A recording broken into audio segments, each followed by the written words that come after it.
Um, okay. Well, I understand your feelings. This is the second day of you guys get us together, and I believe you have been spending like a few semesters in the past without interacting with each other in the physical class. Okay, so I understand your feelings now. Yeah, it's okay to chat for a while. So let's begin now. Now, first of all, I have to say is welcome to the campus again. How are you doing? Okay, right.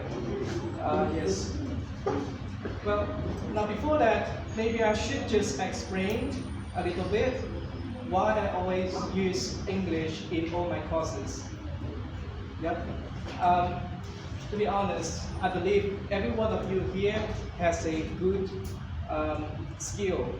It's already very good to command Bahasa Melayu, right? In fact, many of you is actually very good to command that language compared to English. So what I'm thinking here is to use English in my courses is actually helpful for you to increase and improve your language, your English also, right? So please take that as a challenge, as a way of learning. Yep. Now, welcome to International Economics. As you can see here, I have 14 courses here. This is the overview of our topics that we're going to discuss throughout the classes. Okay. But by the way, this is not I don't know whether I can write something here. Right, I can write something here. Okay. I also need to remind you, please enroll yourself into Smart 3 UMS if you haven't, because you will have to check the rules and announcements and also attendance link available on Smart 3 UMS. Therefore, what I want to remind you here is, please make sure to write your attendance for every class that you attend, tutorials and lectures. Okay? What I'm going to tell you here is, there are two attendance that you have to sign. One is available on the link. If you check Smart 3 MS, I already put the link there. You have to sign your attendance through the Smart Audience system. I think I will activate that system 30 minutes before the class. So you have plenty of time to register your attendance. Yep, both tutorials and lectures. And then, during the class, I will distribute you this attendance sheet that you have to sign also. That means you have to sign your attendance twice. Once before the class and once during the class. Yeah? Okay?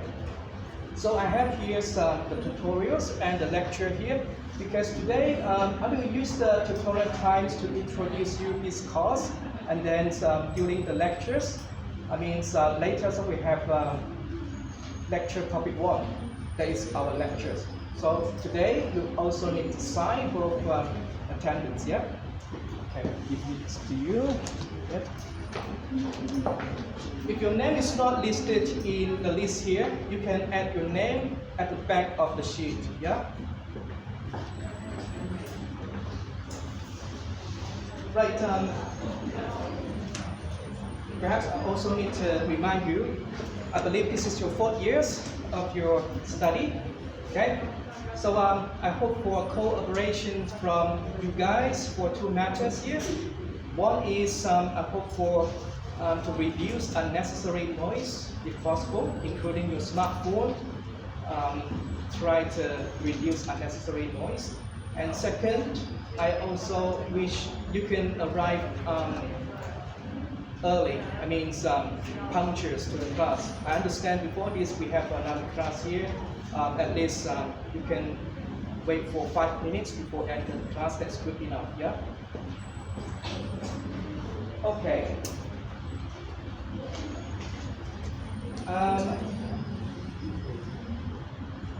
Today I begin the lectures by introducing you international economics, and then we will have lecture topic 1. Okay?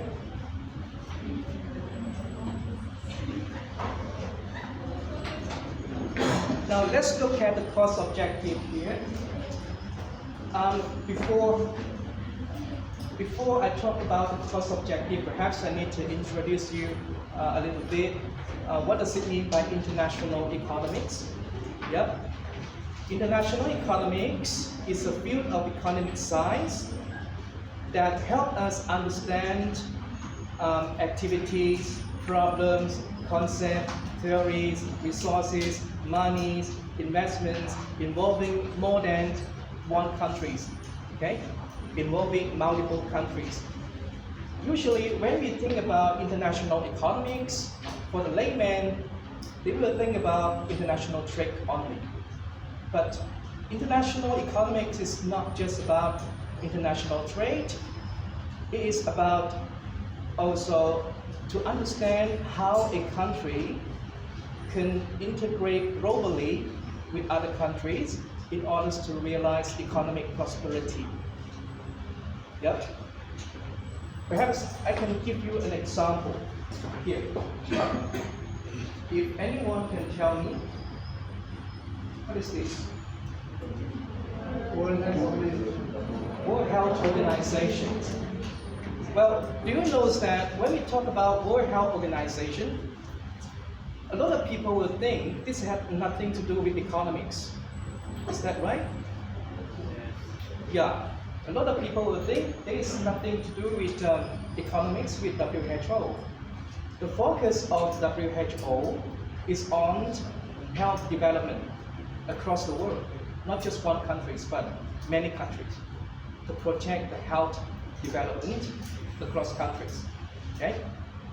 But the focus of WHO, the effect of this focus on economic development is tremendously significant. Therefore, one of the rules of WHO is to have financing sustainability and protection. Why? Because many poor countries, they need monies to secure health development. While poor health of people is bad for economic development, right? Okay. Now, when many people in a country are poor in terms of health and they're seeking medical support from the government, but the government does not have money to secure this medical support for the people, how this country would develop successfully is highly questionable. Right? That makes sense. Yep. That is just a brief introduction of international economics. Afterward, you will have more explorations with me regarding international economics. Okay. Now, therefore, what I can summarize to you about our course objectives here is that you will learn the analytical method with respect to currency and output market, particularly to analyze the impacts of certain international trade policies. Have you ever heard about trade war, for example? The trade war between the United States and China, for example, that is part of the things that we will talk about in this course, including financial crisis and economic crisis also. You will learn. Okay, this is the course objective. This is our expected learning outcome. You might not see how much you will learn throughout this course, but you will be equipped with the ability to think and digest critically world economic happenings. For example, if a country imposes tariff, do you know what is tariff? That is right here. What is this?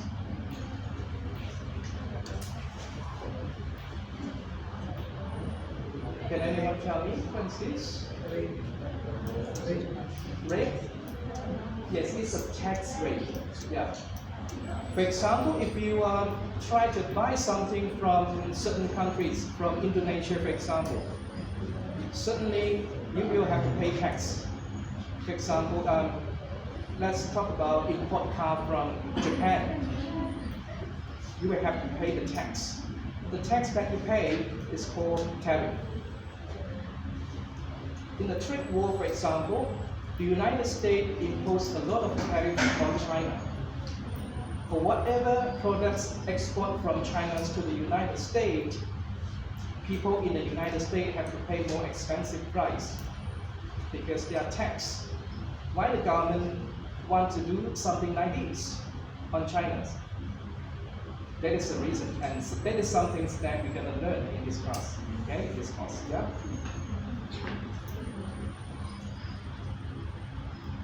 So certainly you will learn some important economic models in order to perform analysis here.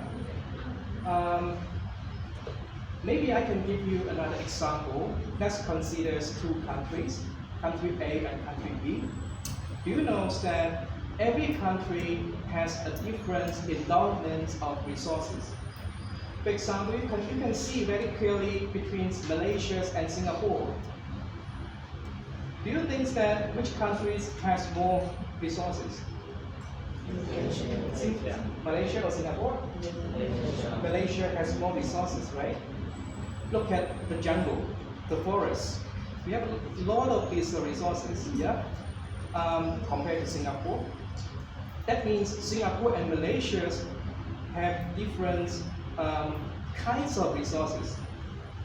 When you consider this one, therefore we have to think about what kind of products that Malaysia should produce and what kind of products that Singapore should produce based on the resources available in the countries. Yeah? And once we determine that Malaysia, for example, should produce natural related products because we have a lot of these natural resources. And so what does Singapore produce then?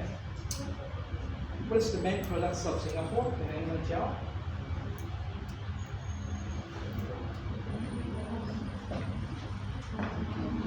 Okay, what is the major product of Malaysia?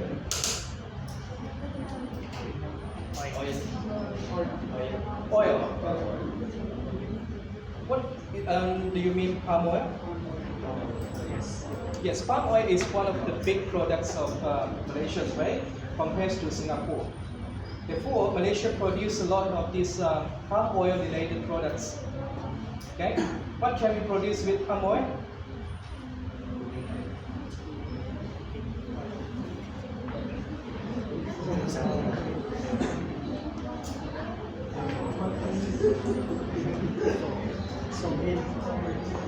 What do you use to showers?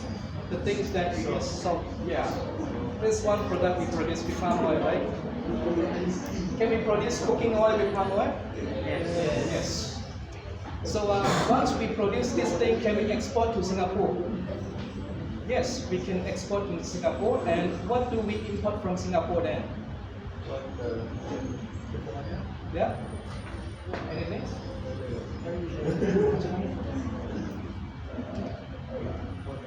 Okay, never mind. So in this course, you will have these opportunities to explore. For example, what kind of products that a country produces? What is the major trading partners of that country? Yeah? Okay, maybe one last question before I move on. Which country is the largest trading partners of Malaysia? China? China is one of them, yeah? US? Okay, I heard China, I heard US. Anything else? India? Indonesia? But why nobody mentions Singapore? Yes, Singapore is one of the largest trading partners of Malaysia. Because of what? Because of one factor. What is that factor? Why Singapore becomes the largest trading partners of Malaysia? What is that? Yes, proximity. That's cool. When we see one country is close by with another country, we call that proximity. Okay, a close proximity, because closer means a smaller transportation cost. Imagine if you want to ship palm oil from Malaysia to Japan compared to from Malaysia to Singapore, which one is more cheaper? Which one is cheaper? Singapore is cheaper because of the shorter distance. Okay. All right. We will have a lot of stories to tell about this one later. So we save the time for others right now. This is our course calendar.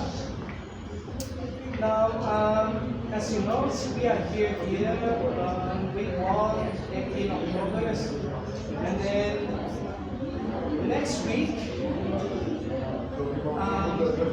actually the 24th is Deepavali public holiday, right? But we have 2 days of public holiday, so next week we're not gonna have class because we can't have class. I will try to replace the class on the following week. So in this week, week 3, I will cover 2 lectures, 2 and 3. You get it, right? Okay. Then we have week 4, week 5, week 6, week 7. For midterm, I will try to schedule the midterms in week 6 or week 7. Before you know when you should prepare yourself for the midterm. And then we have some mid-semester break right here.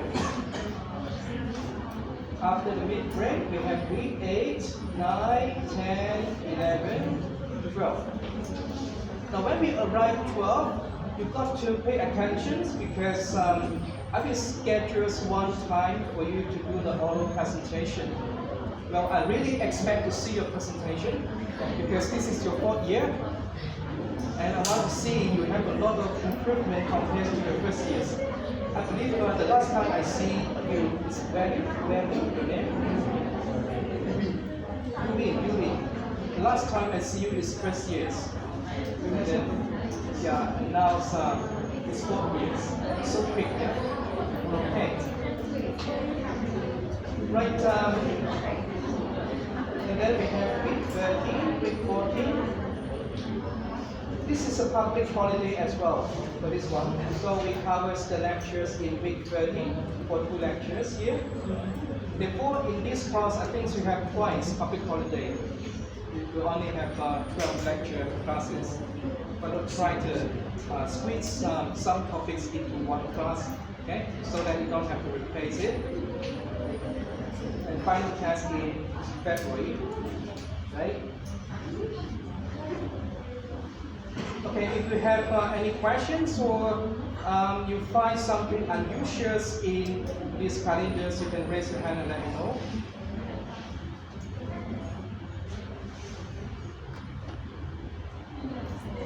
Okay, this is the course assessment. We have 6 components of assessment here.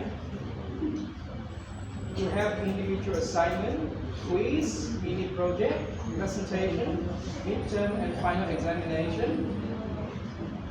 The presentations here is for the mini project. Okay? Assignments and quiz will be informed later. Mini project will be informed today. That means usually I will want to give more time for you guys to perform the mini project. So I'm going to give you the mini projects today for the first week, and that's why you will have a lot of time until week 12, week 10 to do your mini projects. Yeah, so you don't have to worry, you don't have much stress about it.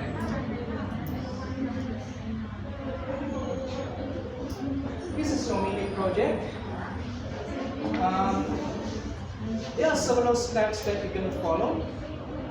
In the first step, again, this is a group assignment. This is a group assignment. I believe this is what you want because, as I said, we like to have more interactions now after a long period of standalone study. Okay? Right, you can form a group for 5 or 6 persons. It's up to you. I don't block you. As long as you can find 5 or 6 persons in a group, that's okay. Yeah. Step number 2: choose a pair of countries or economies to be your topic. Each pair is limited for maximum 3 groups only. I will show you the list of countries that you can pick. Just pick 2 countries as your topic. Okay. Step number 3: after deciding the matters above, submit the list of teammates to Smart3 UMS. Due date is the 7th week, which is 29 November, before noon.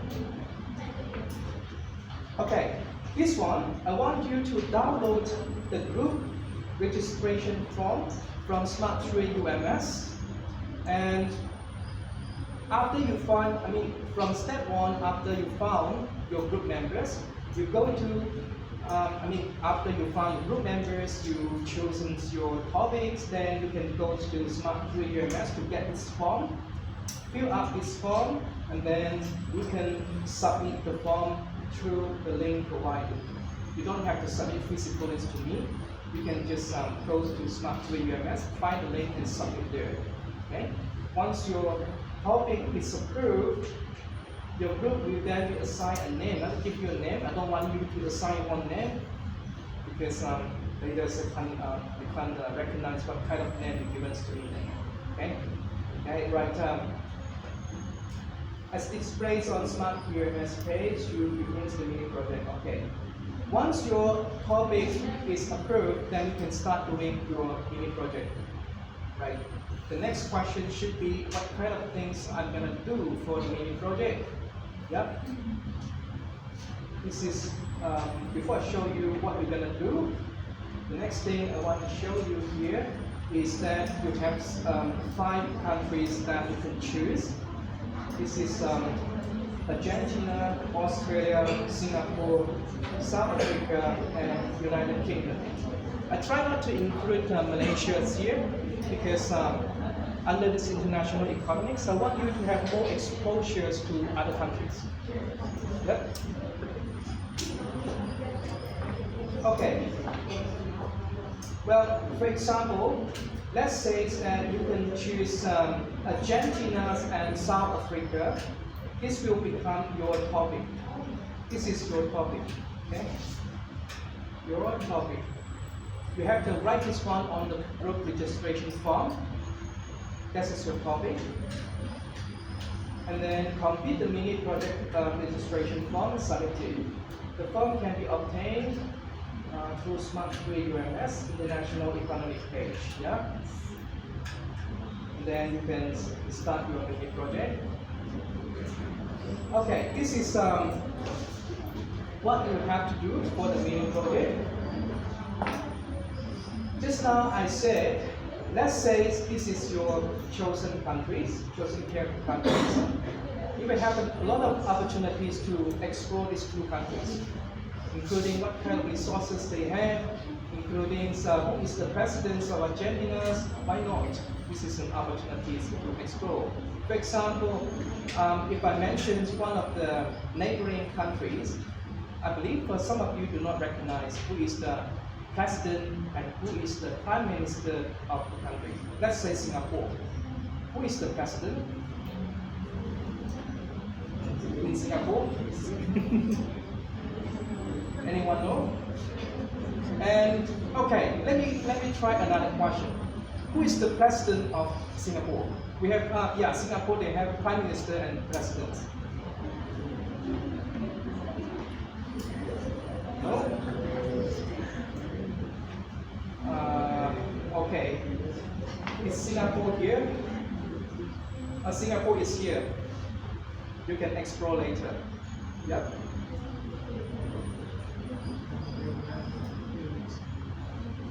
Right. Select 5 variables. Do you understand what is variables? I believe statistics students, you have a lot of exposures to variables. But for mathematics students, perhaps you don't recognize this word much. Yeah? Variables, what is that? Let's consider indicators. I believe in macroeconomics you have learned about like inflation, unemployment, and economic growth. Those are called indicators. And we also call them variables. Why variables? Because they are changing over time. Let's say economic growth this year is 4%. Next year is 4.5%. It is changing. It's not constant. For changing or varying indicators, we call that variable. What is constant? Parameter. Have you ever heard about parameter? Parameters is constant. It doesn't change. Okay? Right. So what you have to find is 5 variables related to international economics. Well, you might ask the questions, how do I know these variables or that variables belongs to international economics then?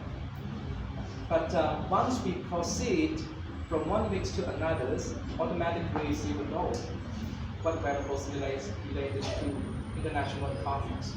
Yeah? Let's talk about inflation. Is inflation related to international economy? Inflation? Yes. Why? Do you know what happened recently in Malaysia? What happens to the Malaysian currency nowadays? Drop. Have you noticed that Malaysian currency dropped from 4.1 US dollar to now 4.6 something? Okay. What caused this depreciation? What caused this decrease in currency? Inflation. One of the factors is inflation.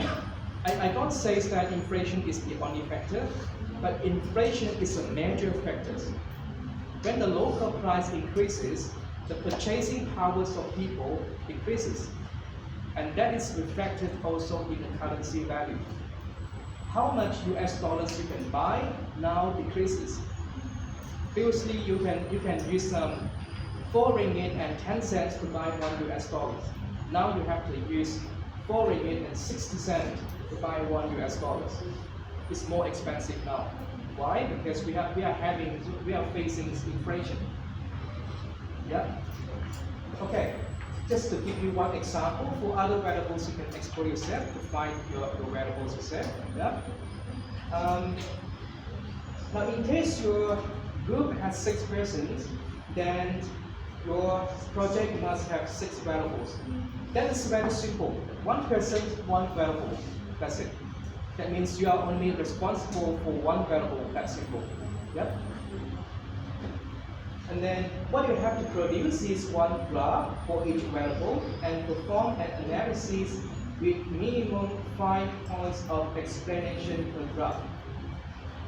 Well, I believe you guys have learned software like Excel, you have learned SPSS, I don't know what kind of other software you learn. Okay? You can use those softwares to produce your graph. Right?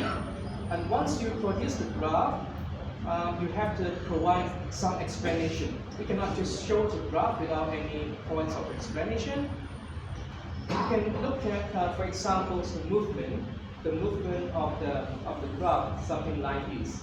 Then you can explain what caused this period of time. The variable increases, and that period of time, that variable decreases. Why? But please don't tell me just from this year to this year, this variable increases, this year to that year decreases. There's no point. You're just mentioning increase or decrease, but please provide the reason behind it. It's more interesting to know the reason. Yeah? Okay. And as I said just now, every one of you is responsible for 1 variable. Therefore, it seems like you are the leader for 1 variable. You are the expert, you are the master of that variable. And please tell me more, what do you know about this variable? Yeah? And together, when you combine your explorations of that variables together with your teammates, the whole group will become so interesting. Because you will provide a lot of information regarding just five or six variables related to international economies. Yeah. Okay. Any form of graph can be used. I don't restrict what kind of styles or formats that you want to produce your graph, but your graph must be efficient, and effective. What do I mean here?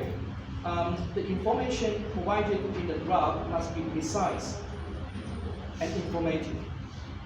For example, do you think that labels on the x and y axis important?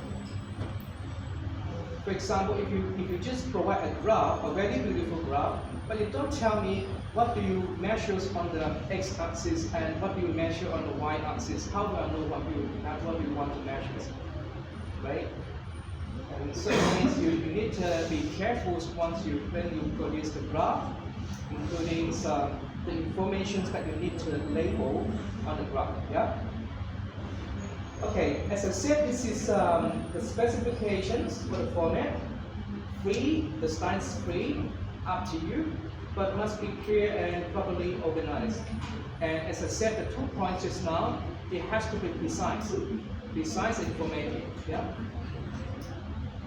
Please don't provide a lot of words. I don't want to read a lot of words also. Before, please make sure that for the things you write, less than 1,000 words. That's good. As I said, it should be precise. I don't want to read a long essay without any point. So it's good if you can provide points that is informative. Yeah. And of course, the graph cannot be produced by hand drawing. No, can't use hand to draw a graph. Please produce using computer. I don't know what kind of software you prefer. If for myself, I would just use Excel as simple.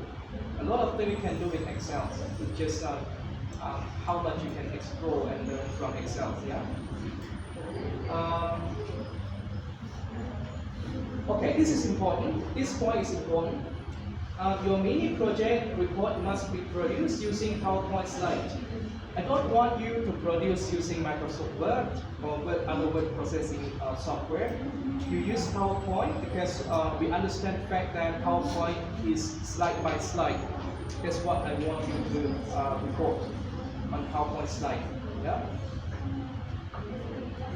The report must also include the essay. This is although I said essay here, you understand that it should not be more than 1,000 words. Explanation per graph. That means for every graph of your assignment, you should provide 5 points of explanation. That means if your group has 5 persons, every person has 1 graph, and then every person will have to provide 5 points of explanation for each graph. You are the leader of this variable, inflation. I produce the graph for this variable, and then I provide explanation for this variable. Okay, that's concrete. Okay.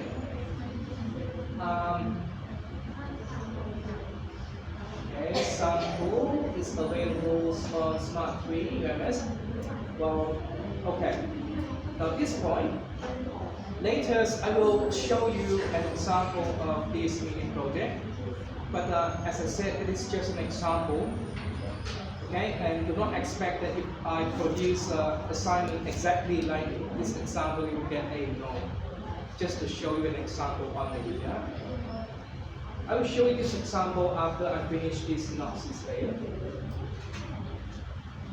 Okay, oral presentation.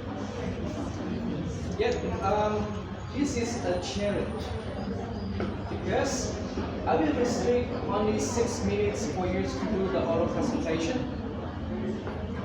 Now, why do you think 6 minutes is a challenge? What about if I give you 20 minutes?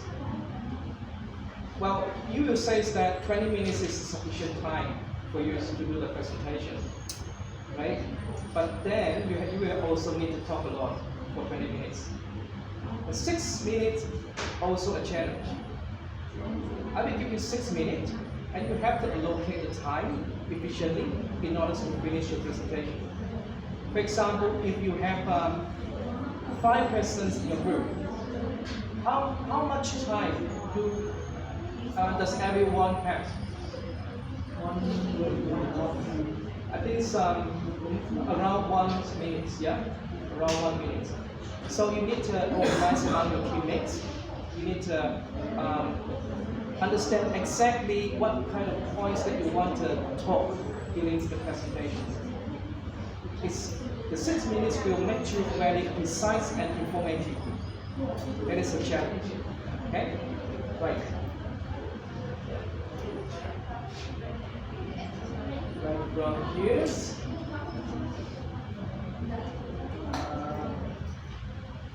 This one I want to emphasize here. Hand notes. What does it mean by hand notes? For example, I just put a very small note in my hand, and during the presentation, I will just read everything from my hand. It seems like I talk to my hand, not talk to the audience in front of me. Yeah. So try to avoid that. I don't want anyone to read. Try to just like stand alone, stand here, and just talk verbally without any reference. Yep, everything comes from your head. That's it. Right. Okay.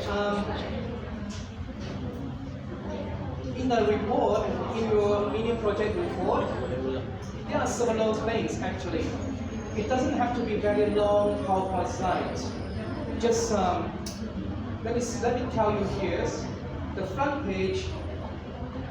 Just the front page, you list your teammates, for example.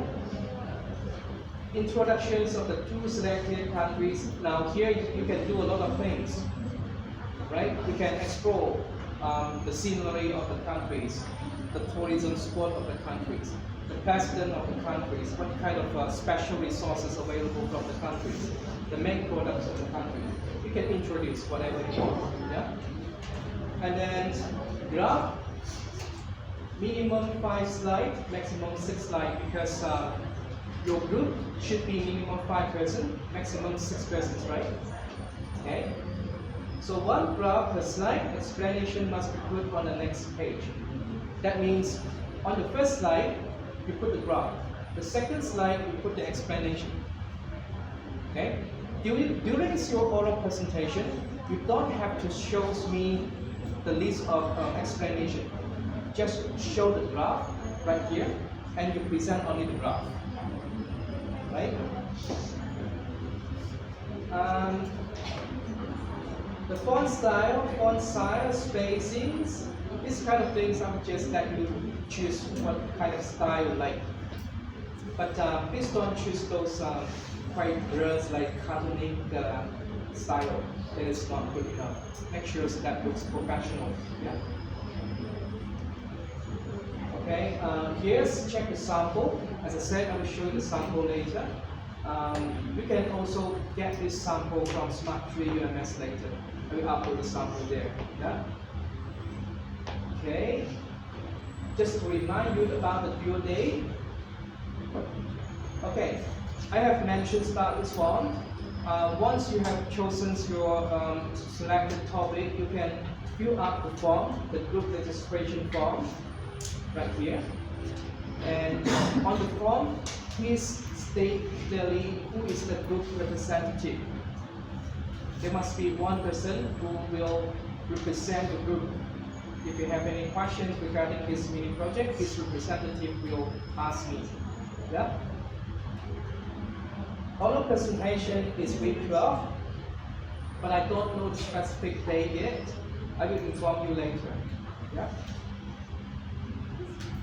Your PowerPoint slide and mini project report form must be submitted to Smart3 UMS at least 3 days before the oral presentation. Let's say that your oral presentation is on Wednesday. That means you will have to submit your mini project report form and your slide 3 days before Wednesday.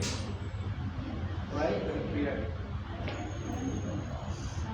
I will give you a submission link here. Don't worry, you don't have to submit your works to my office. You can just submit your soft copies. Yeah? Soft copies. The representative must complete the mini project report form. The form can be obtained from Smart 3DMS. I will show you two forms later, including the group registration form and the mini project report form. I will show you later here. Yeah?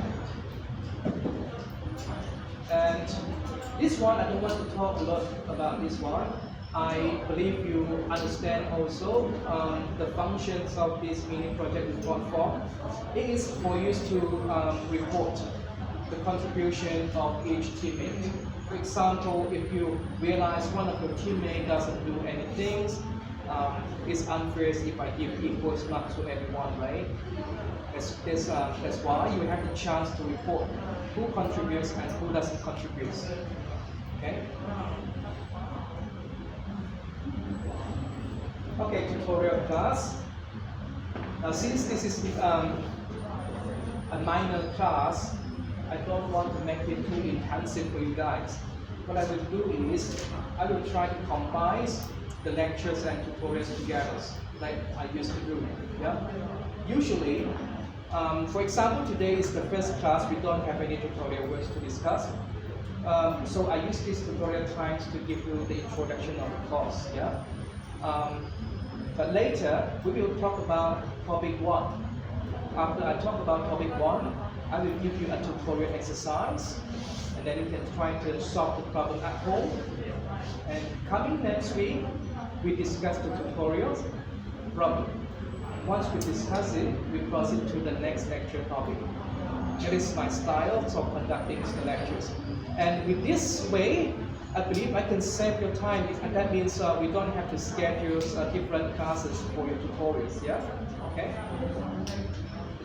So please bear with me that it will take approximately 45 minutes. I will try to shorten the time, maybe 30 minutes if possible, for the tutorial discussion. Yeah? Understand that maybe after this you have other classes, or maybe you have other activities also. Okay? I'll try to shorten the time. And before the time you take to complete the lecture every week is from 10 to 10:45. This is tutorial.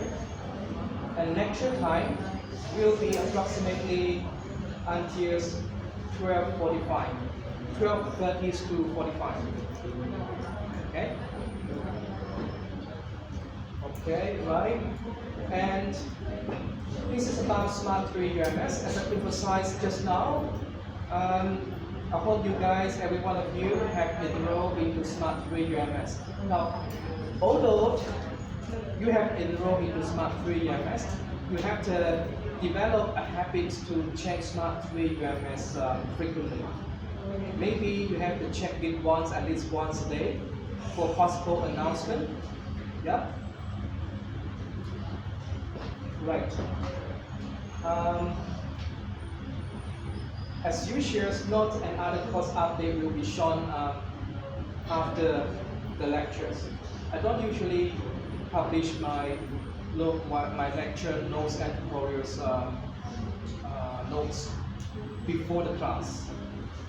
Okay? For a reason. And this happens to some of the lecturers also. Well, okay, I talked about this one.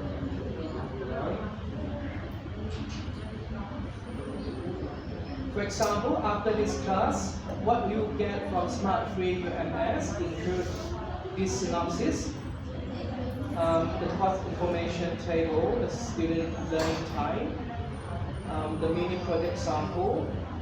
You will get the group registration form, report form, and also lecture notes topic 1. Right? Okay. Now these are the reference books. You want to buy these reference books, everyone? No. Yeah. So to be honest with you, this textbook is quite expensive though. It's quite expensive. So I don't recommend anyone to buy the textbook. What I can tell you here is, if you follow my lectures notes and my lectures closely, including the discussion in tutorials, I'm sure you have the possibilities to get to score A. It doesn't mean that if you don't have a textbook, you can't get A. No. Based on my experience of your seniors before, quite a number of them can score A. They just follow my lectures closely and understand the tutorials problems properly. Yeah. Okay. Okay, right. This one just the basic stuff. I believe you guys already knows it. Now, once you listening to my lectures, you don't have to worry to write down everything from the notes from the slide here. Yeah, because you will get the slide from Smart 3 UMS, right? So what you need to jot down is the things I speak, the additional informations I provide for the points on the slide. Yeah, just write down which slide number.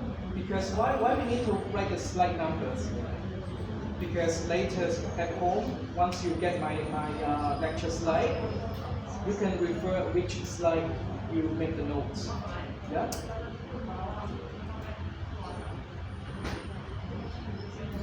Okay, this is about consultation. If you have any questions regarding these lectures or anything you want to ask me, you can visit me at my office. Hopefully we can make an appointment first in emails so that I can prepare my time for you. Because usually I will have a meeting because I'm holding multiple positions in the faculties, including as a coordinator of research and innovations of the faculties, and also hold other positions like the head of treasuries of some conferences and so on. So usually I will have meetings. If not, maybe I'm somewhere else for other work. Yeah. Therefore, if you want to see me personally, please make sure you make an email appointment in advance. Okay. All right. This is the attendance. Yeah. This is what I emphasized just now.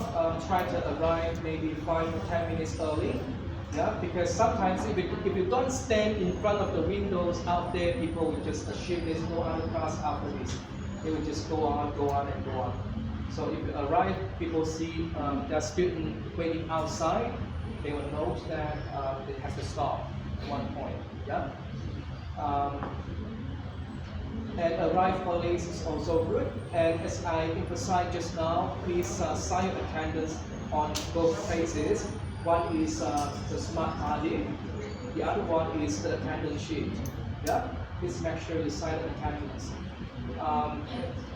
But then, I hope this lecture room is comfortable here because actually I feel quite hot here because I don't have a fan.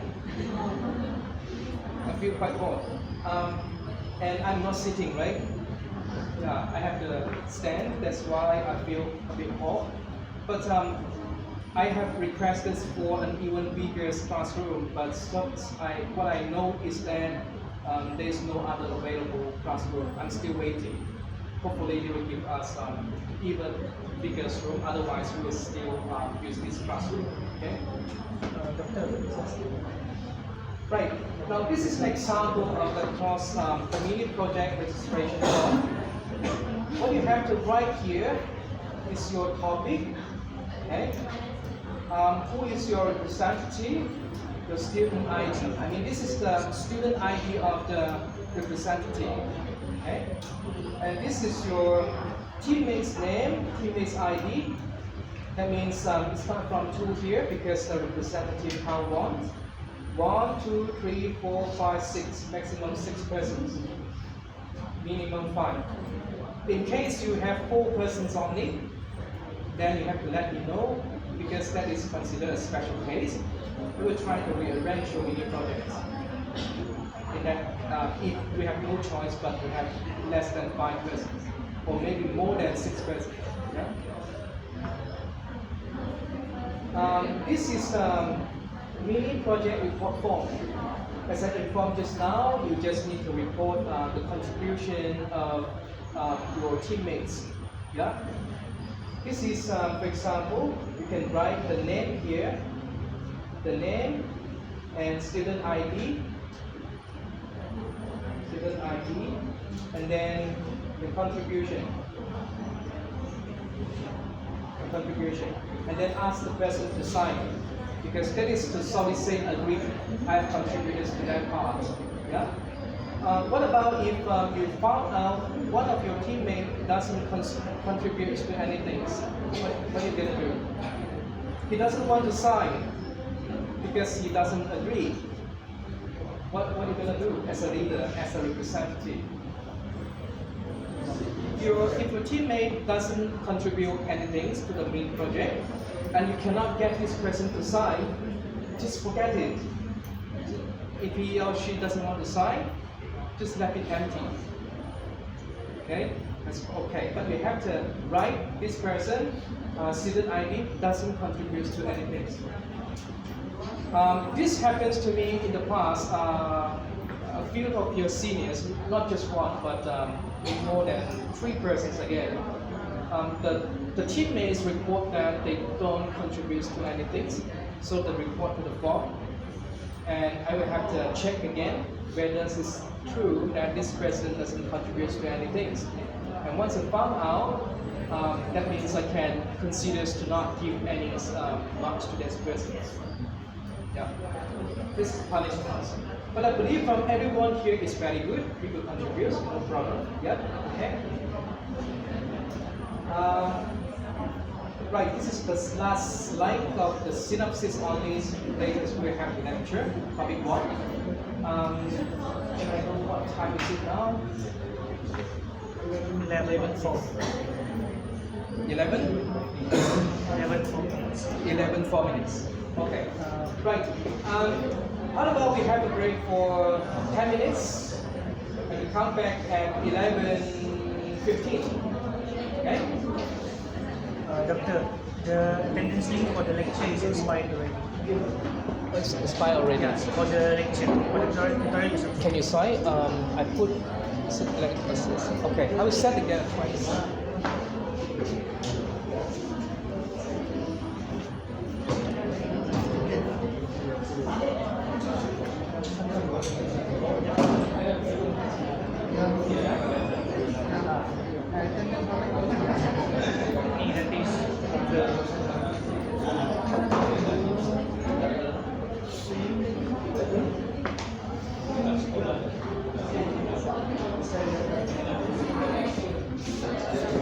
What time you logged in just now? Link expired.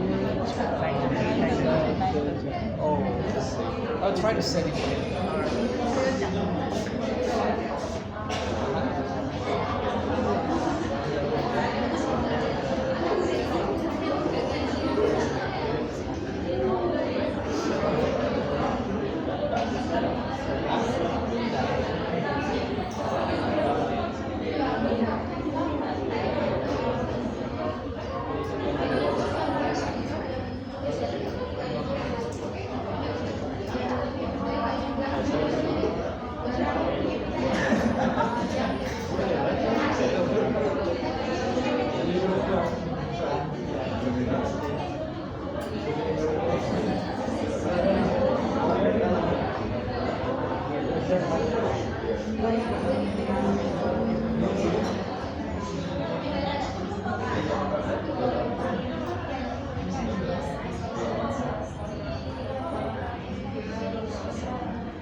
tell you it's going up or going down, so what is the reason behind it and so forth. Yeah? And in your report, you will have this explanation. As I said, you must give at least 5 points for the graph. 5 points at least. This is the explanation in point form. That's okay. But you don't have to display these explanations on the screen, as I don't put any banner here. I just want you to show me the graph only, not the explanation. But in your report, you must also submit the points of explanation. Yeah? This is another variable equation. Okay, great. This is domestic credits to private sector. Do you understand what is this? What is domestic credits to private sector? What is it? Loan. Yeah. For example, bank provide loans to investor, or someone to buy a house, for example. That is called domestic credits to private sector. Yeah. This is CO2 emissions, and you might wonder, CO2 emission, is it really related to international economics? Does it relate to international economics? Yes. I have written a research paper, and it is published in one of the top journals. And what I talk about is international economics. I talk about sea level rise. Do you know what is sea level rise? The sea level increases over time due to global warming.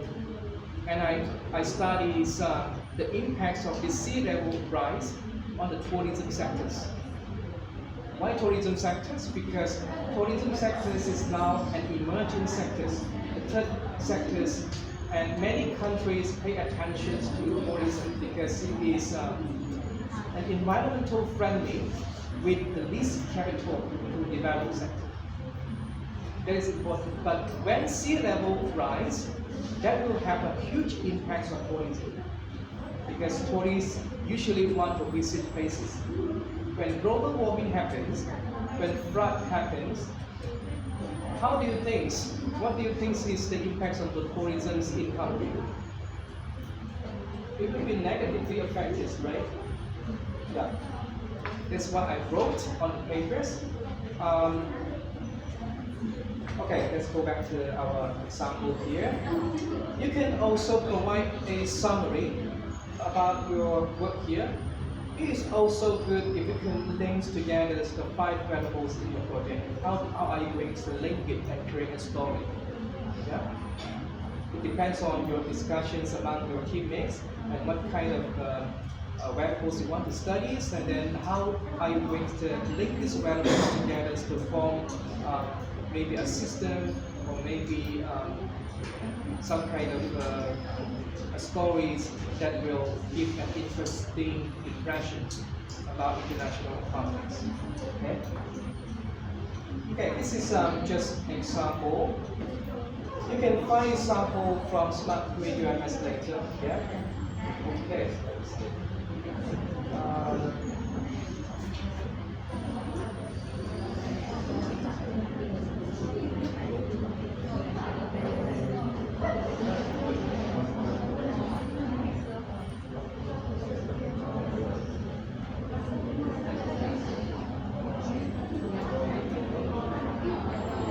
Now, if you're ready, then we kick off our lectures with the topic, the first topic today, which is that we are going to see an overview of international economics.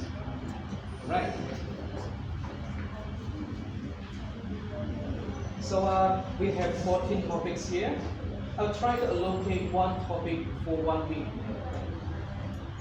Today we're gonna discuss the first topic, which is this one, right? Now, as you know, I always like to begin my lectures with some quick info. And the quick info here is related to the topic to some extent, but usually I won't use the quick info as part of the assessment.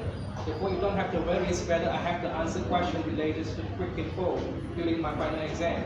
No, you don't have to. Yeah? But the quick info here is used to provoke, to stimulate your interest related to the topic of the lectures. Yeah? For example, today we're going to discuss an overview of global trade. Global trade.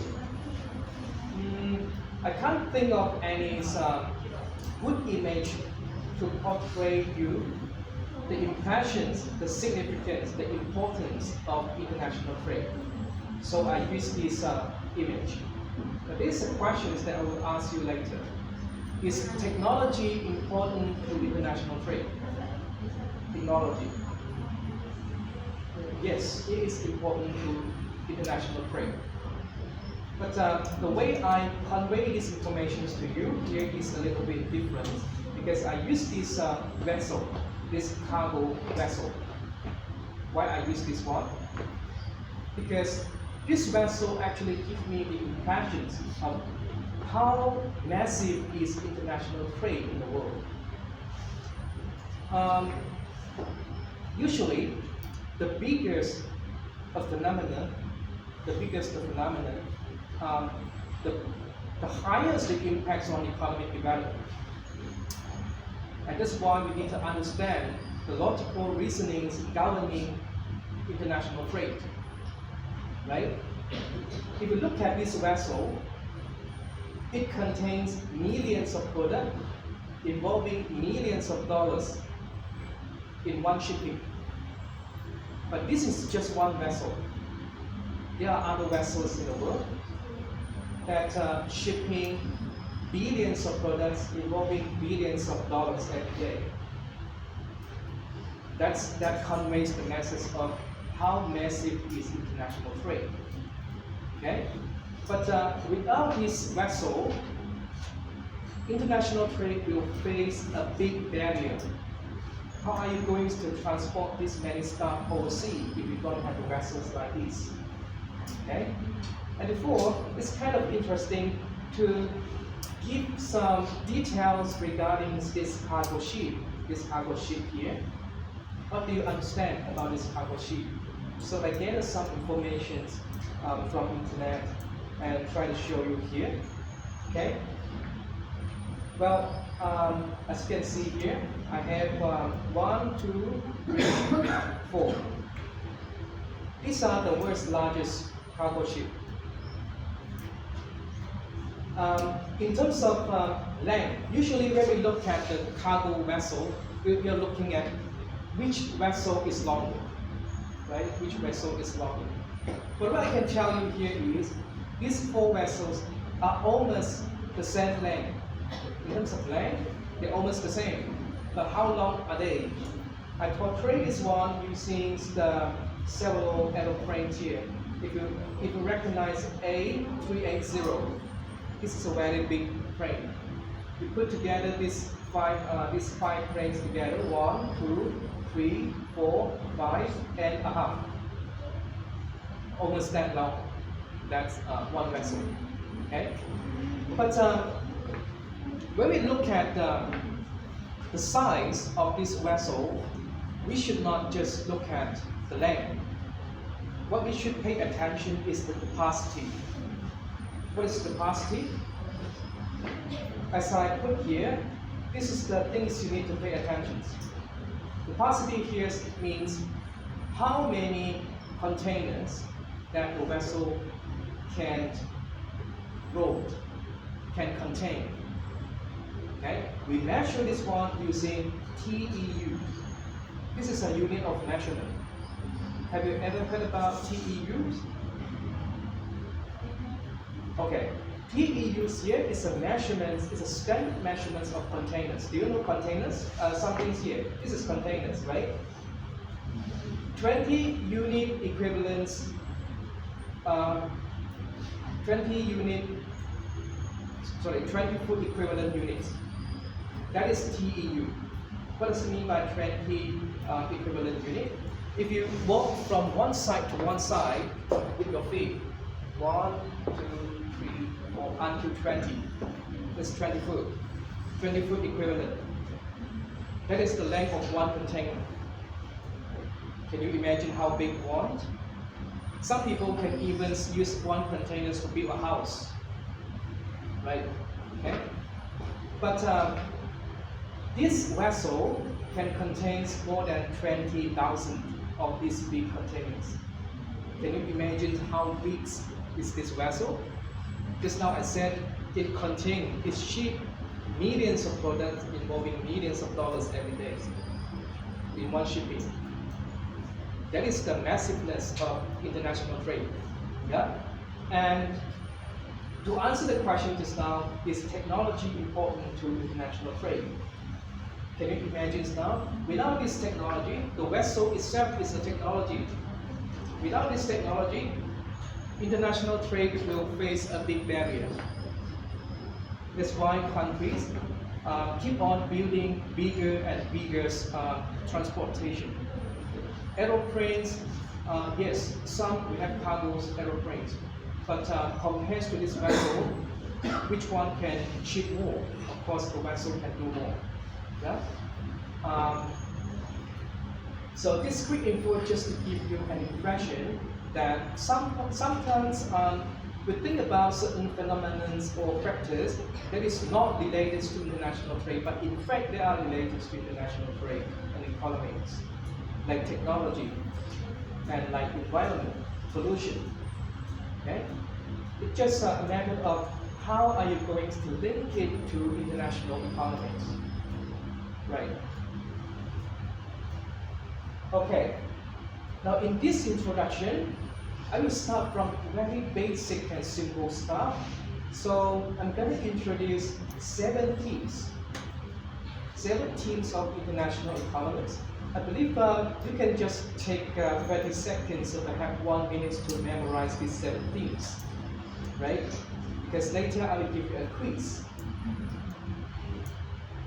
Quiz, but don't worry, that is the quiz without any mark, just to test whether you remember or not the concept introduced in the class. Okay, we have gains from trade, pattern of trade, protectionism, balance of payment, exchange rate determination, coordinations of international policy, international capital market. Have you memorized it? I believe you do. So later I will test you for this quiz, yeah? Okay. Gains from trade, pattern of trade. Okay, I'm gonna explain these themes one by one. Let's go for the first one, gains from trade. What does it mean by gains from trade? Now, usually, when 2 countries get together to sign a contract or whatsoever that can bring these 2 countries together for trade, for international trade, usually these 2 countries realize that I will gain something, and these countries will say, I must gain something. Otherwise, they won't engage in the international trade. Both countries must gain something in order to trade. Now, don't confuse this one with trade deficit. Maybe you heard about trade deficit in macroeconomics before. Trade deficit means when your import is higher than export. When a country import more than export, means that the country's money flow out more than the money flow in. That is a loss. Okay? But some president will say that this is not good, this is not fair to my countries. In fact, a lot of countries in the world incurs trade deficit. But that is normal. Not every country should realize trade surplus. Trade surplus means when the country export more than import. Money flow in more than money flow out. That is surplus. China, for example, realized surplus. US incurs trade deficit. Can the US say that this is not fair to the United States because I increase trade deficit? No, that is just a normal course of action. Why? Because the trade deficit incurred by the United States will be compensated with others' gains. For example, the US is advanced in terms of research and development. They gains a lot from innovation. And the US also compensate its loss with others gains from other sectors. Okay? So the trade deficit is just the US import a lot of products into the country, and the products are used to develop other sectors. Do you see that? Yeah? So trade deficit does not necessarily mean that. It's just how the economy functions. Right. Will trade benefit only advanced country because they are richer and technologically stronger? Let's consider rich country. Which country is the richest actually in the world?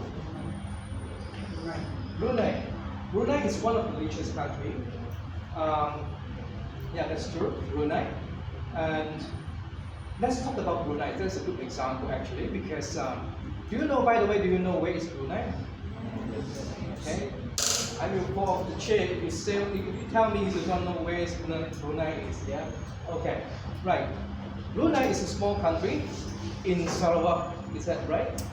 Okay. It's a very small country, but this is also one of the richest country in the world. Can we say that if we trade with Brunei, Brunei is rich? Is much richer than considers Malaysia. That means if we trade with Brunei, then Brunei will gain a lot, Malaysia will lose. Is that right? That is not true. It's not true. It doesn't mean that the country rich with a lot of resources will always win the trade. No. We need to consider something else. Yeah. As I introduced just now earlier in the class, I give you an example. I said the relative resources the country have. For example, Malaysia have a lot of resources compared to Brunei.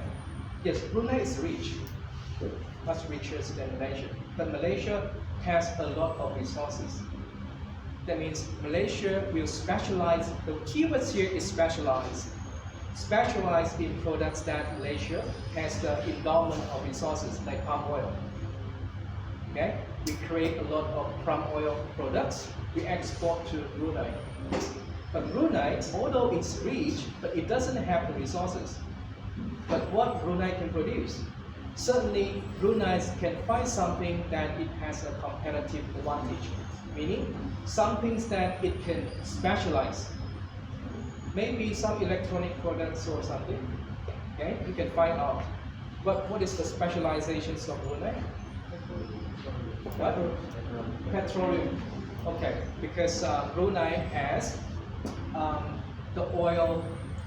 I don't know how to call it. The oils, industries, something to extract oil. Okay, for this petroleum. Yeah. And then Brunei will specialize in products related to petroleum and export to Malaysia. Yeah? So there is a two-way trade between Brunei and Malaysia. Yeah. Okay, trade generally means exchange of goods and services between two countries, but not limited to goods and services. That is a general perception that when we talk about trade, it always means products, like tangible products.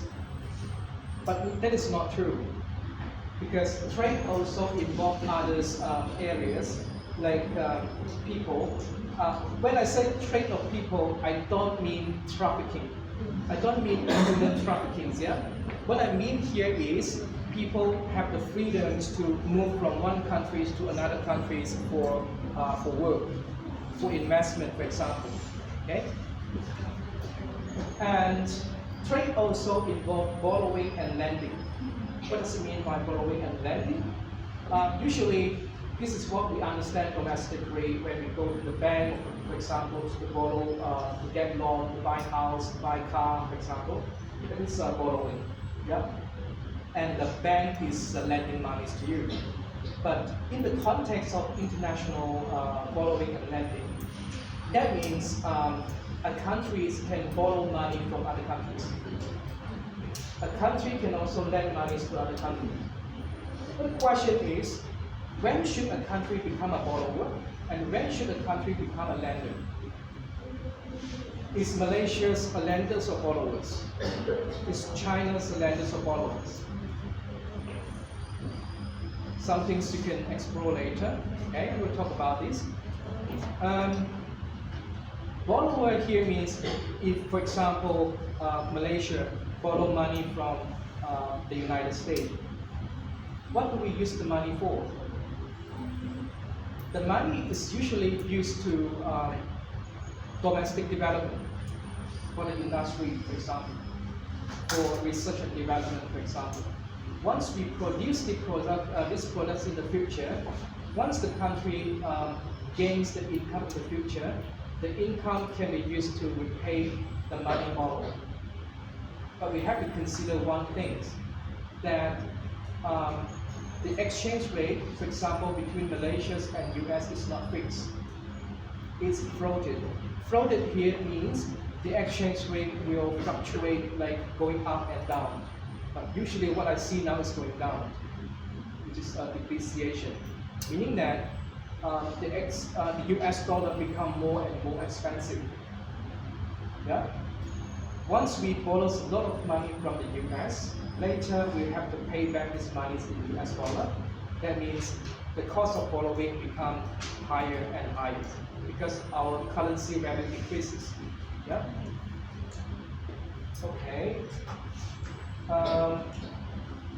By the way, we will talk more about currency later. Yeah, don't worry about that. This is just an introduction. Other elements of trade, including stock market, very popular.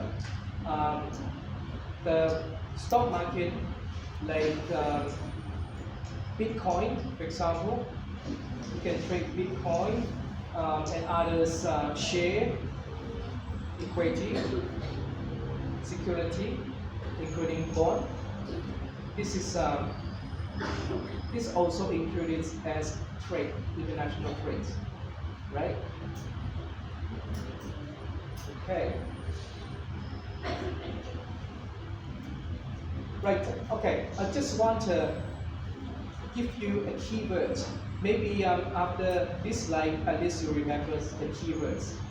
As I said just now, gains from trade means that the country involved in the trade must gain something. For example, country A and B, when they trade, both of them gains some money. We call that here. We call that mutual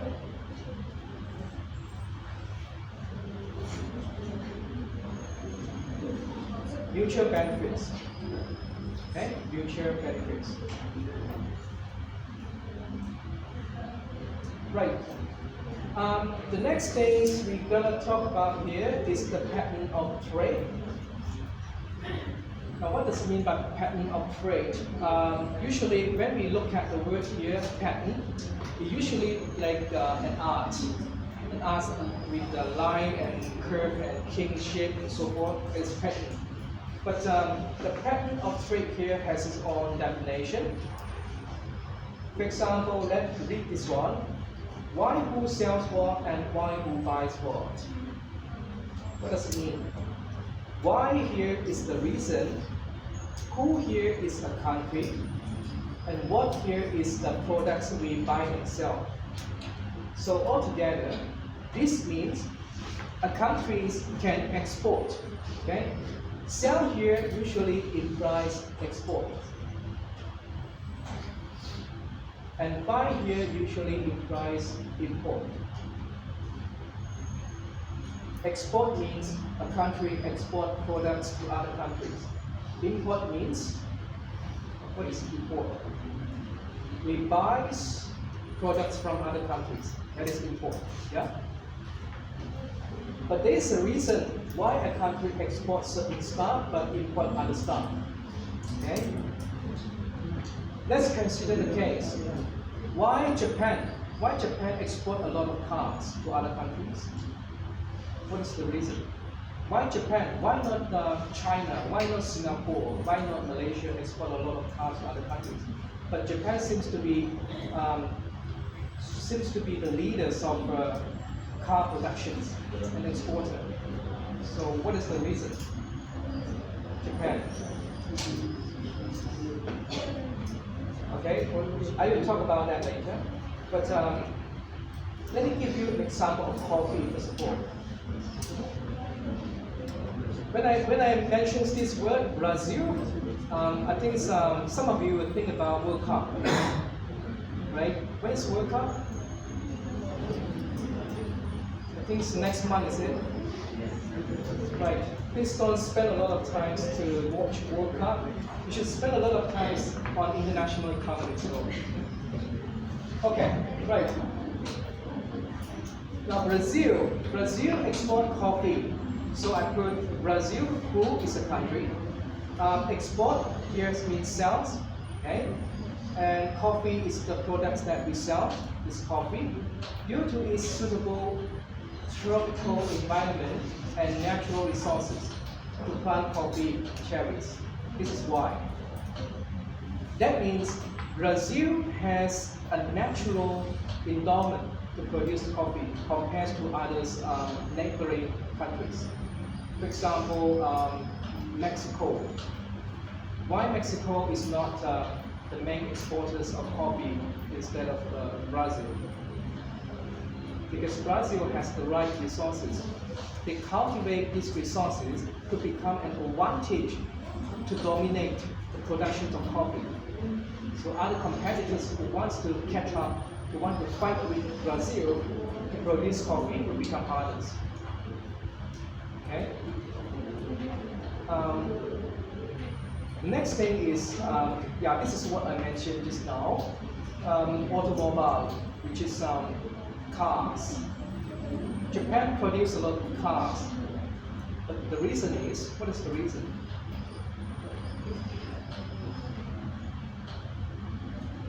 Okay, when we talk about resources, in economics, generally we consider trees. Human capital, labor, and then we have capital, and the last one is labor, capital, and so what's that? What's that? Land. Yeah.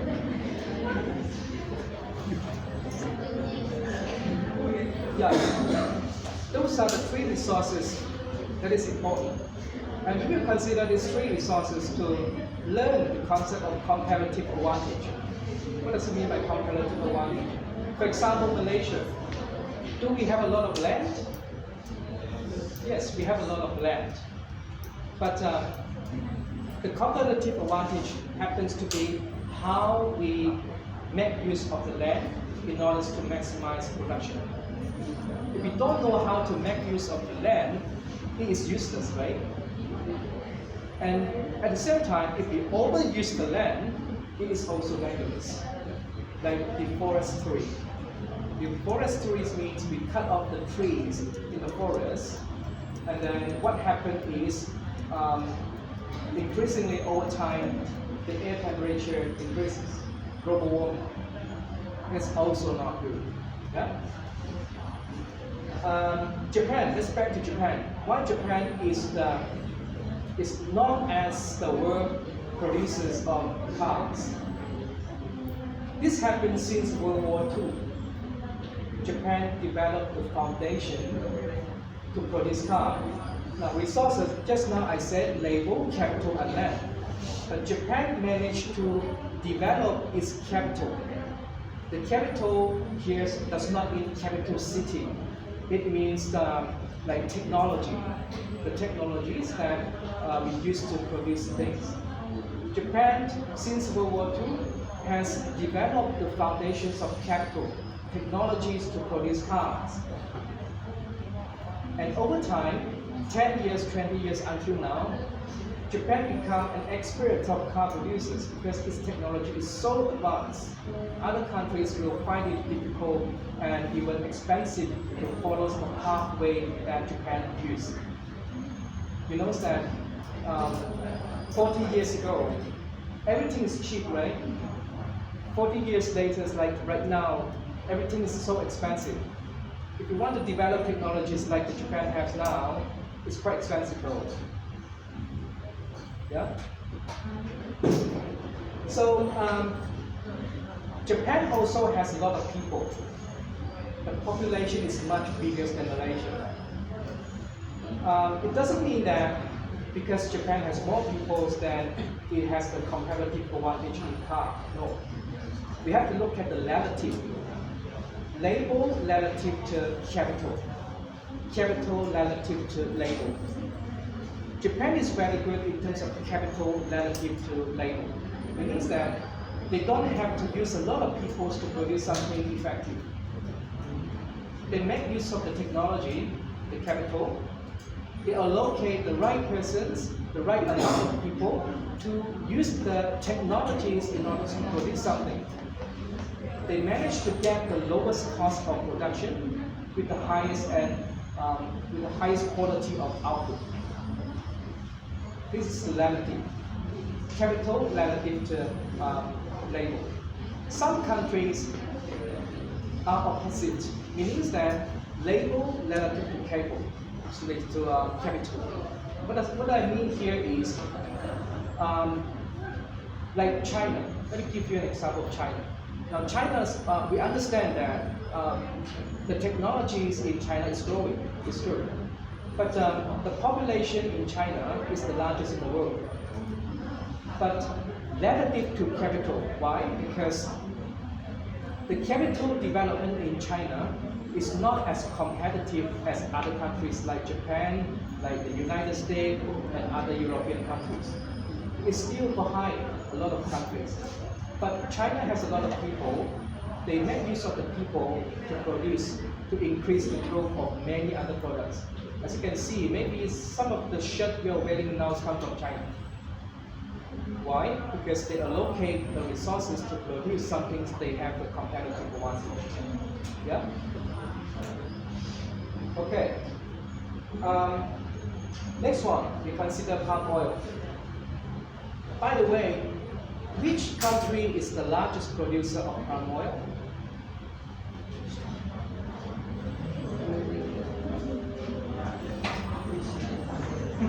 Is it Thailand? Malaysia? Other example? Which countries? Indonesia? Malaysia. Well, by the way, the largest producer is still Indonesia. It's still Indonesia. Malaysia is also considered the largest producer, but the second place. Yeah. Now, let's talk about why Malaysia specializes in palm oil production. Why? Okay, let's talk about Indonesia and Malaysia. Why these two countries specialize in palm oil production? We have land.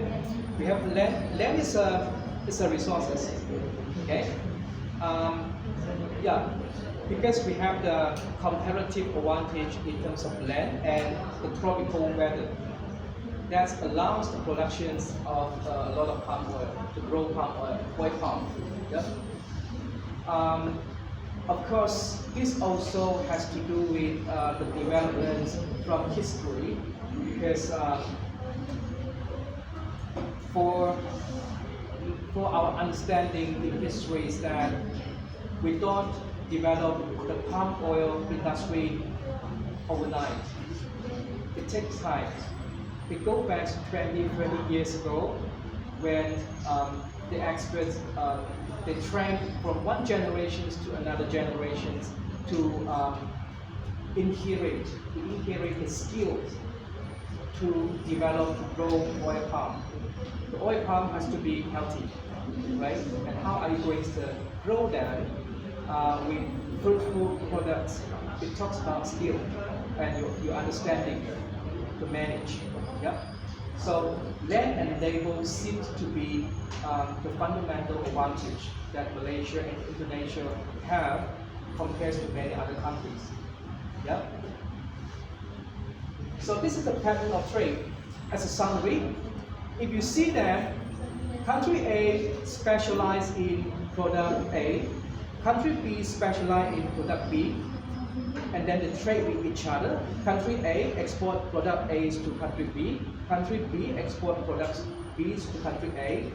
That is called pattern of trade. Yeah, that is a summary. Protectionism, this is the third theme of our overview here. Protectionism. Well, if you look at free trade policy, what does it mean by free trade? Before we understand protectionism, we should understand free trade. Open economy. Open economy here means the country is open to international cooperation. International cooperations here involves trade of goods and services with other countries, including foreign direct investment, including international integration like military defense. Do you know European Union? I believe that recently, especially this year, if you read the news about the war between Ukraine and Russia, you have heard about one term which is called, what is this? The NATO. Yeah? NATO comprises several countries in Europe. That is called international cooperation. What they do here, if Russia's attack one of the NATO members, what will happen? The other countries of NATO will attack, will help. This is an agreement of coordination. If one of the countries hit by Russia, then other countries, other NATO countries will help to fight. That is international integration, meaning that your economy is open for cooperation with other countries. They don't close. But some countries in the world are still closed. If not 100% closed, they are near to 100% closed. Do you know North Korea? Yeah, North Korea is quite closed countries. Meaning that they don't open for international cooperation, except just a few countries like China, some allies of North Korea. Yeah? Free trade policy here means we don't or try to minimize any barriers to international trade. For example, tariff. Okay, I write here. Minimize tariff. Now, why do we consider tariff as restrictions on trade? Because tariff, as I said, is a tax. For example, when we import products from the United States, and let's say Malaysian government impose tariff, what will happen? As consumers like you and me, we have to pay more expensive price. The original price plus the tariff, the tax. Let's make it more expensive. So for less affordable consumers like myself, I will try to buy other products. I don't want to buy anymore. I will try to stop buying that products from US. And many consumers might do the same thing. They want to reduce or avoid buying from the US again because of tariff. When consumers reduce the purchase of products from US, there seems to be a restriction already. Meaning international trade becomes smaller and smaller because people do not want to buy from US anymore, right? International becomes smaller and smaller. So the tariff itself becomes a barrier to international trade. That is called protectionism. Why I call it protectionism? Because when the government has an international policy to impose tariff on products from other countries, we have to consider the reason. why does the government impose such a measure to restrict trade? Why? There's a reason. What's the reason usually? Let's consider this. Let's say we have an industry like oil. We consider oil. In Malaysia, we have palm oil, right? We produce cooking oil. In US, what is the substitute if not palm oil? Do they have substitute in US? Yes, they have substitute. Other than palm oil, what other oils you use for cooking? Yeah, vegetable oil. That is a substitute of palm oil, cooking oil. Now, let's say the government want to protect the domestic producer of cooking oil. They will try to restrict oil from other countries from coming in. Why? Because when the government allows a lot of other substitute of oil from other countries to go in, people will have a lot of choice, like you and me. I probably will consider not to buy palm oil anymore. I will consider other oil, other type of oil. Okay, and the consequence is the oil producers in Malaysia will suffer loss because of competition with products from other countries. The reason the government imposed tariff or tax on the products from other countries is to reduce this competition so that the people will keep buying the oil from local companies, local industries. Yep. Some companies can also lobby the government. We should impose tariff on this product, that product, this product. Otherwise, my companies cannot grow. My industry cannot grow. Okay. We also have this infant industry. Have you ever heard about this? Infant industry. Infant basically means baby. Infant industry here means young industry. Young industry usually they are not that cost efficient. They also face a lot of competition from other countries. So this infant industry, they need protection from the government. The protection in terms of tax and tariff, for example, to avoid international competition, so that the infant industry can develop locally. Okay, this is one of the reasons the government imposed protectionism to protect the local industry. The opposite of protectionism is trade liberalization. Trade liberalizations like Singapore. Singapore is the hub of these international transitions of output. Trade liberalizations here, the objective here is to minimize any possible barriers, including tariff. They will try to remove all tariff, no tariff at all. That will allow international trade to be maximized. Okay.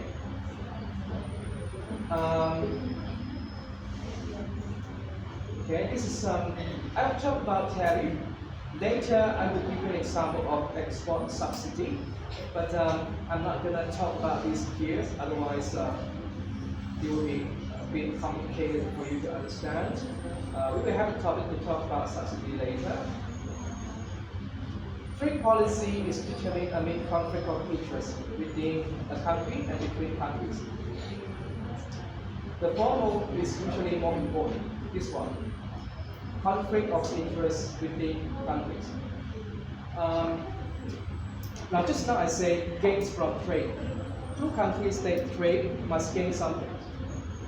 But we cannot say that every industry, every companies in the countries will gain from the international trade.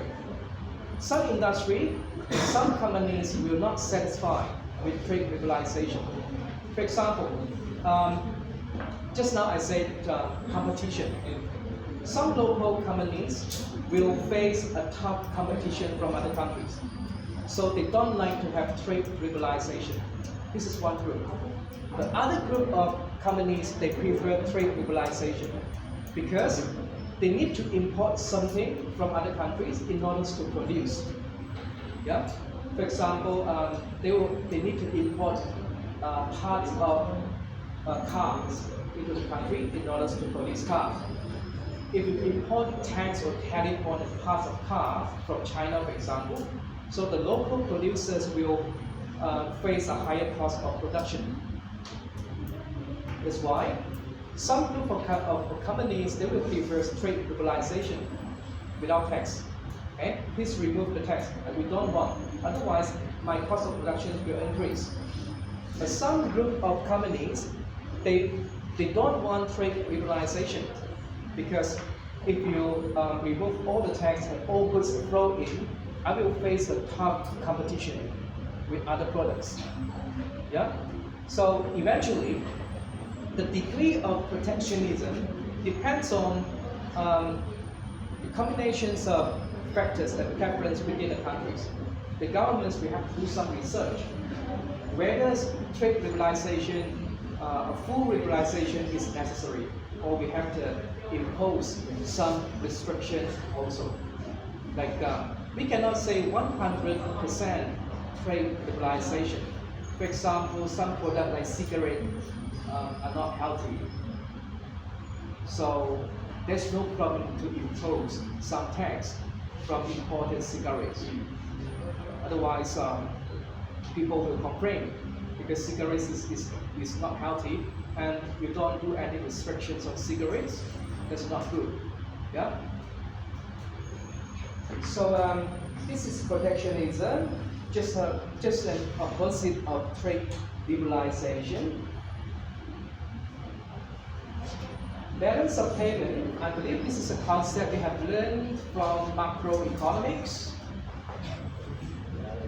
Balance of payment is basically an account that will record the amount of money flow in and out of the countries.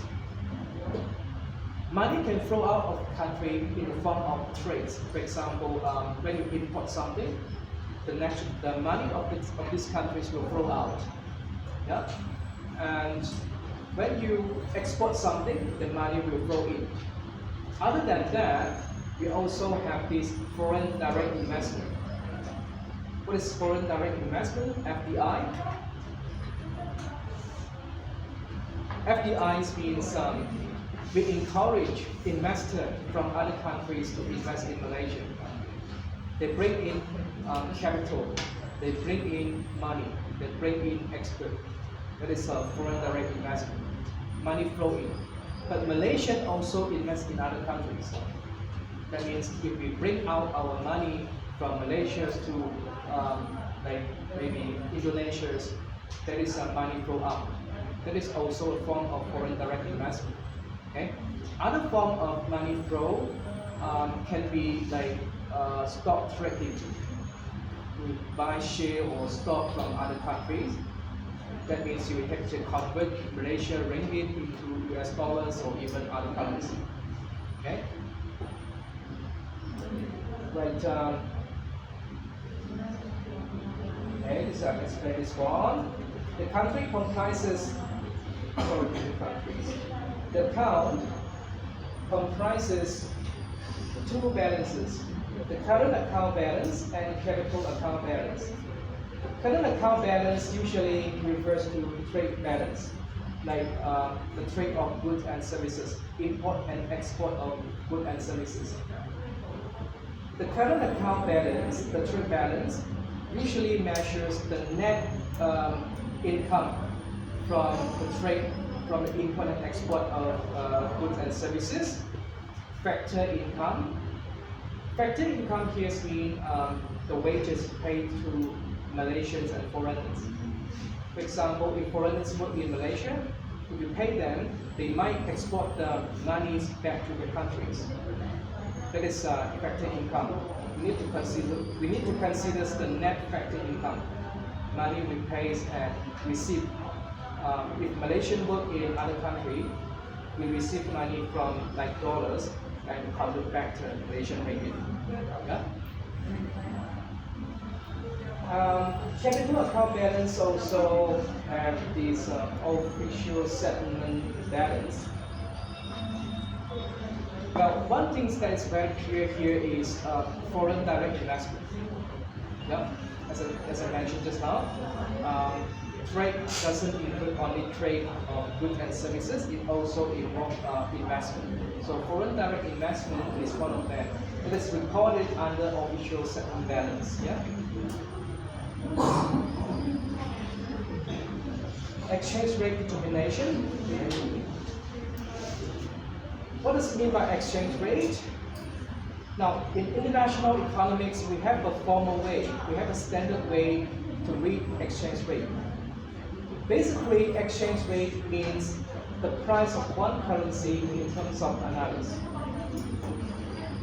Just like if we want to buy $1 US, how much that we need to pay in Malaysian ringgit?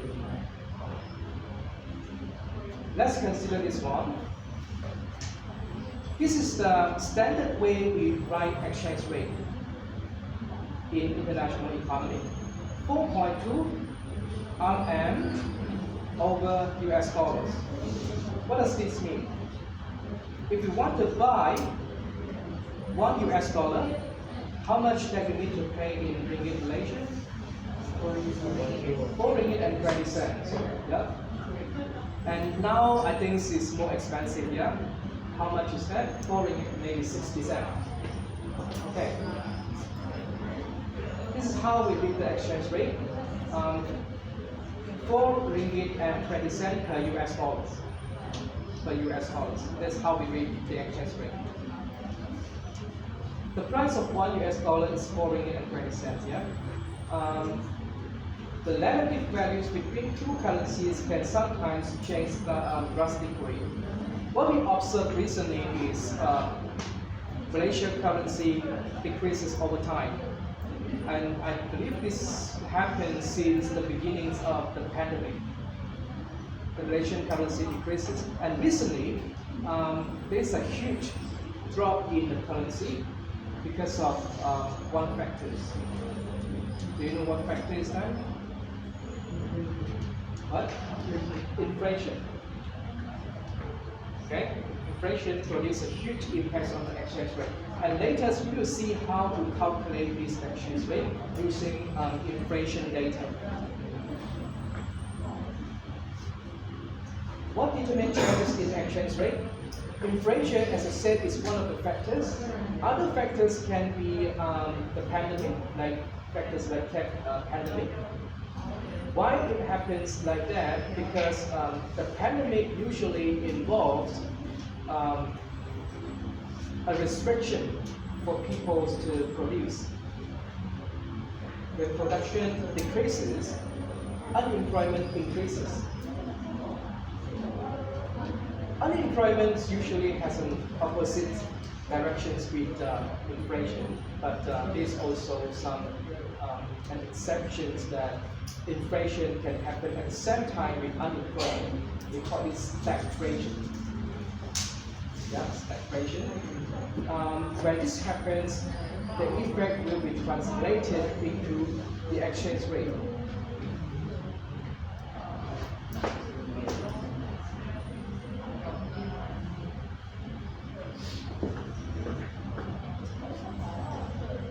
I heard the noise of people talking downstairs.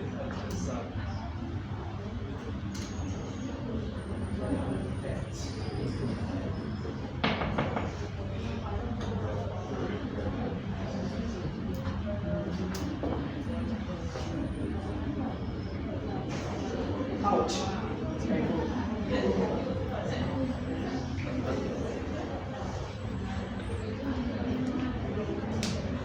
Okay, the coordinations of international policy. As I said, international trade or international economics, it doesn't involve just one country's matter. So In order to be successful internationally, a countries must know how to integrate globally with other countries. Let me write to you here. Just now I have said this one. I've talked about NATO. EU, what is EU? European Union. Okay? But one thing I believe you have not heard about. Let me write here.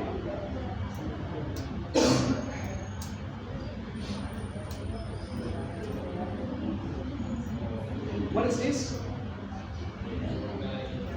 Brunei, yeah, Brunei, Indonesia, Malaysia, Philippines, BAGA. Yeah, I heard someone say about this. East Asia. Yeah, correct. East Asia. And GA is what? What? Government? No. East Asia growth area. Growth area. G is growth. A is area. So Brunei, Indonesia, Malaysia, and the Philippines, they coordinate policies as a region to be a growth area. Okay. There are some pillars. Pillars here means the objective of this area. One of the areas here is tourism. Meaning that these four countries will join hands to develop the tourism sectors together. One of the objectives. Okay? Why not? I mean, why not? Malaysia, Indonesia, Philippines, and this Brunei share mostly almost the same style of like culture. Like, for example, food. You can find like quite interesting and delicious spicy food in almost the four countries here, but in a form of different style, right? Why not promote this kind of cultures and so forth to become one regional growth areas? Yeah? That's why we need coordinations of international policy. If Malaysia's policy contradicts with the policy in Indonesia, then these two countries cannot cooperate. Have you heard about recently we have this conference for the recruitment of maids, I think. I mean, it's housemates from Indonesia. Malaysia will recruit workers from Indonesia, right? For palm oil, for example, for housework, for example. But because of some conflict between Malaysia's ministry and Indonesian ministry, there is a conflict of interest. There is no coordination. And they are working hard now to make sure these coordinations get better. They try to compromise Indonesia's needs, Malaysia's needs. When this can be compromised, there is a successful coordination of policy, and then these three countries can trade. Just now I said, trade involves four components. Okay, one of them is human, and I said it's not human trafficking. What I mean is we import workers from other countries, like palm oil workers for the palm oil industry. We also have this housekeeping. We need the ladies from Indonesia to work for our house. This import, yeah. But this trade cannot be successful if we don't have a successful coordination of policies. That's why coordination of international policy is one of the important considerations in international economies. Yeah? Even worse is the trade war, like between China and the United States. Why is such a trade war? The U.S. imposed tariff on China, and China imposed tariff on U.S. It's a two-way attack. You attack me with tariff, I attack you with tariff again. This is called retaliations. A tit for tat strategies. You do this to me, I do that to you. Yeah? this is what happens between China and the United States for trade war because they do not have the good coordinations of international policy. Let's talk about Taiwan. Do you know where is Taiwan? Taiwan is close to Japan, close to China, but it is an island. An island. But China claims that Taiwan is part of China. Taiwan has not been recognized formally as a country itself. For example, if you go to World Bank data, you search the list of countries, you won't see Taiwan. Because nobody dares to recognize that Taiwan is a country away from China. China is a superpower, and it has claimed Taiwan is part of it. And later and sooner, they will want Taiwan to be part of them, to be part of China again. Okay? But there is a conflict of interest between China and Taiwan, and between Taiwan and the United States also. How this happened? Because you know, United States is an economic powerhouse. The United States does not also recognize Taiwan as a country, but United States has the regulation, has the policy to protect Taiwan from China. Meaning that if China attacked Taiwan to take Taiwan back as part of China, the United States has the right to provide military support to Taiwan. But it cannot recognize Taiwan as a country. But it has the right, has the responsibility to protect Taiwan by providing military needs. Just like the NATO provide weapons to Ukraine to fight Russia. The same concern. Yeah? So there is a conflict of interest here. The United States recognized Taiwan as not an independent province actually, but China has a policy to take Taiwan back as part of China. The US has the policy to protect Taiwan, but it cannot recognize Taiwan as a country. Do you see the conflicts here? On the one hand, if I'm the US, on the one hand, I have the responsibilities to protect Taiwan, but I cannot recognize it as a country. Okay. On the other hand, China, I have the policies that Taiwan is part of my country. But if I attack it, United States will support Taiwan. There are multiple ways of conflicts here because there are no coordinations between China and Taiwan and US and China. There are no coordinations. That happens. That's why war happens. Let's consider another case, which is Ukraine. Ukraine nowadays, we know that they are having war. Why is such a war? In the first place, because they have no good coordination in the first place. Now, why Ukraine says they want to be part of NATO? They want to be part of the European Union.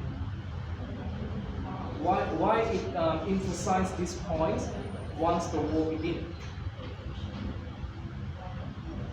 You can think about if Ukraine has been part of NATO, would this war happen?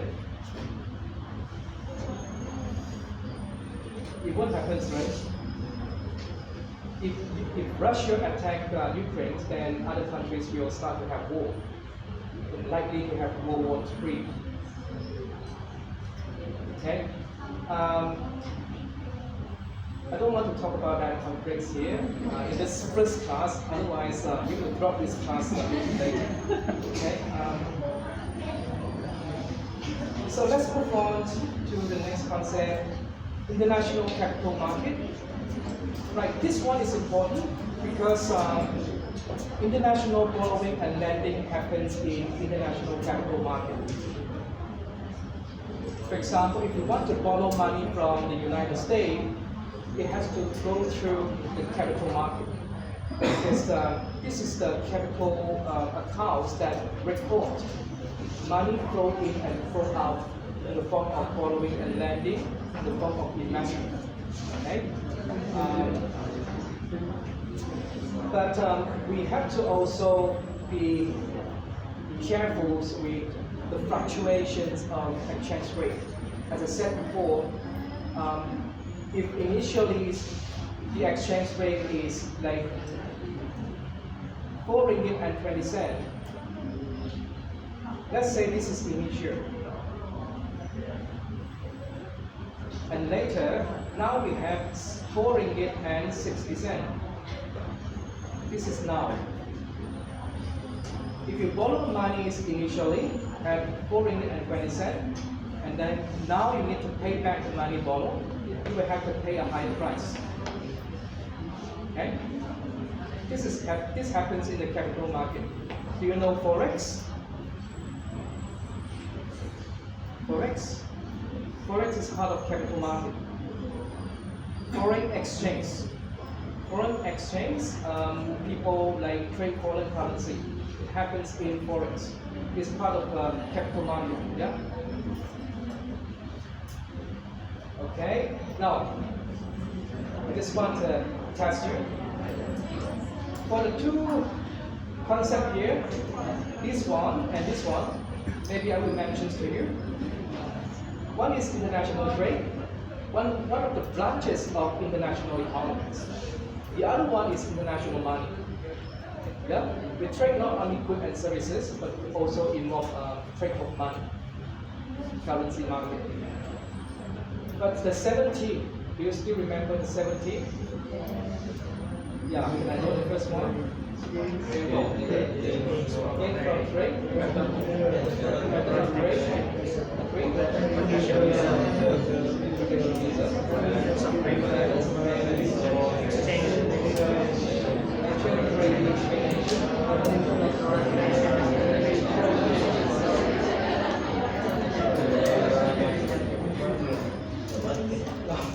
By the way, I can't hear anyone speak. I just heard from Yuwin and two guys here. I think it's yeah, it's the rest I just heard But anyways, that's fine. Right?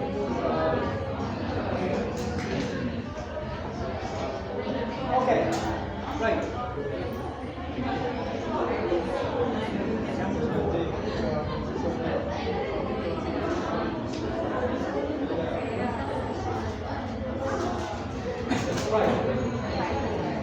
Now listen, it's not finished yet.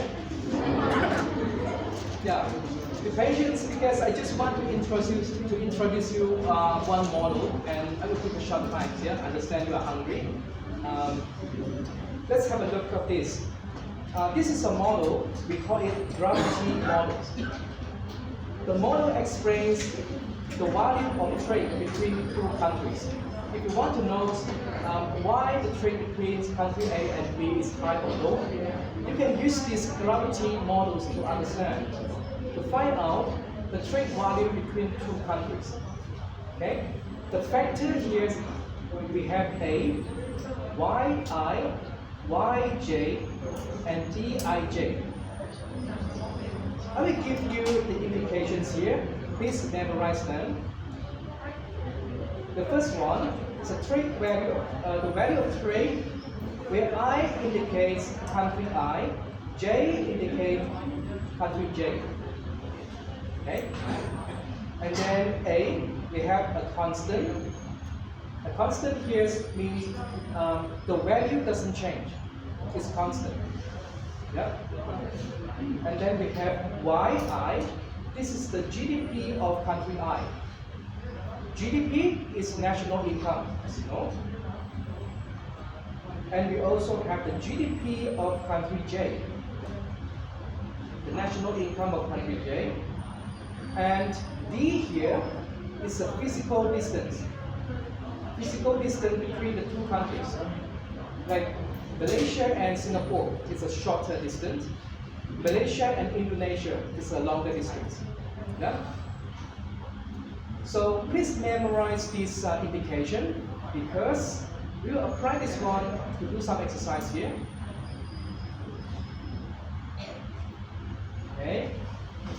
Now let's consider this case. We have 4 countries, W, X, Y, Z. It's a hypothetical world, 4 countries. W and X are larger countries with 6 trillion income each. 6 trillion. Each country receives 37.5% of world spending. Y and Z are smaller countries with 2 trillion each. Each country receives 12.5% of world income, okay, or spending. We assume that A is 0.1. What is A again? A constant. So in this exercise, we simply assume A equals to 0.1, just an assumption. And distance, we have 1.